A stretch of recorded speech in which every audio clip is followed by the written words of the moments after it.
Hi everybody, Dr. Jima here. My throat hurts. I have sore throat. I have fever. I'm coughing. My throat hurts. Let's talk about it. Hi everybody, Dr. Jima here. Today we're going to talk about acute pharyngitis or a throat infection. This is a inflammation or infection of the throat as a result of either a viral infection or a bacterial infection. The two type of bacteria involved in here is the streptococcal bacteria and the gonococcal bacteria. Common symptoms include sore throat, making it difficult to swallow or to eat because of the inflammation in the throat. Neck pain or cervical lymphadenopathy, fever, tonsillar exudates, which is infection in the tonsils. And in some cases, some people may or may not have cough in association.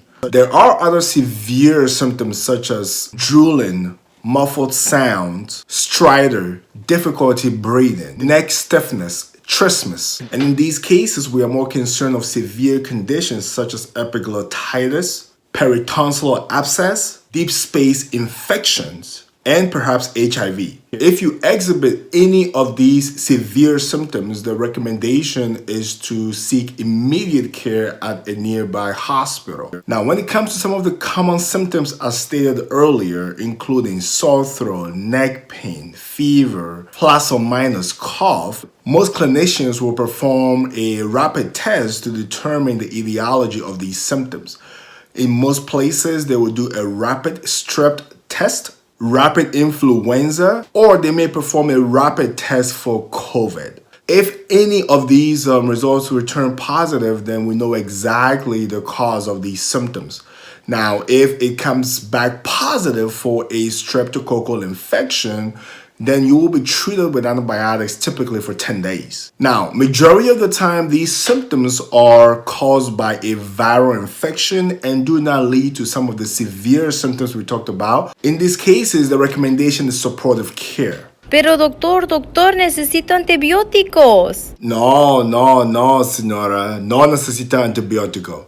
In these cases, the recommendation is supportive care. Increasing oral hydration, drinking lots and lots of water to help the body overcome this viral infection. Oral medications such as Tylenol, ibuprofen, and aspirin, these does provide temporary symptomatic relief. Oral rinses such as gargling salt water, this can be achieved by mixing about a quarter or a half teaspoon of salt in a cup of water, gargling it for a few seconds and spitting it out.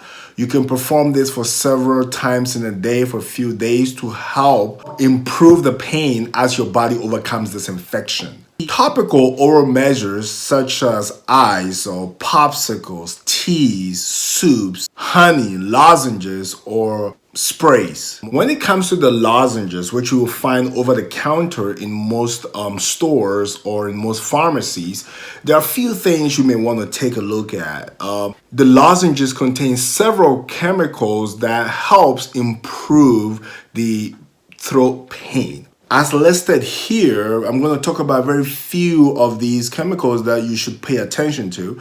And most of the over-the-counter lozenges will have things like menthol has anesthetic properties and therefore helps to numb the throat, relieving the pain in the throat. Dicyclonine is a topical numbing agent.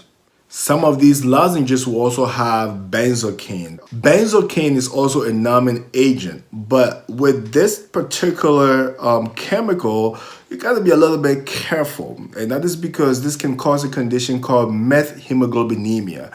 And it simply means that the blood is able to keep or maintain oxygen, but it's not able to release it into the cells. So your oxygenation level may appear to be 100% when we check your oxygen level, but in actuality, your tissues actually do not have any oxygen at all because the blood is not able to release the oxygen to the tissues to use. In these cases, people may start having symptoms such as confusion, headaches, nausea, vomiting, shortness of breath, loss of appetite, fatigue, Rapid heart rate or loss of consciousness. That's because the tissues and the organs in the body are not being perfused. This is rare in the United States, but it actually does happen. So you got to watch out for benzocaine in some of these products. Hexoresorcinol. This chemical also provides a local anesthetic effect and therefore helps with soothing or alleviating some of the pain in the throat. These 4 chemicals are relatively common in most of the lozenges we buy over the counter, and you want to pay attention to them. Oral steroids is actually not a first-line treatment for any of these symptoms, but in cases where there is severe sore throat affecting your ability to eat or to swallow, your primary care provider may give you a short course of oral steroids to help alleviate these symptoms. And most importantly, allowing time and rest.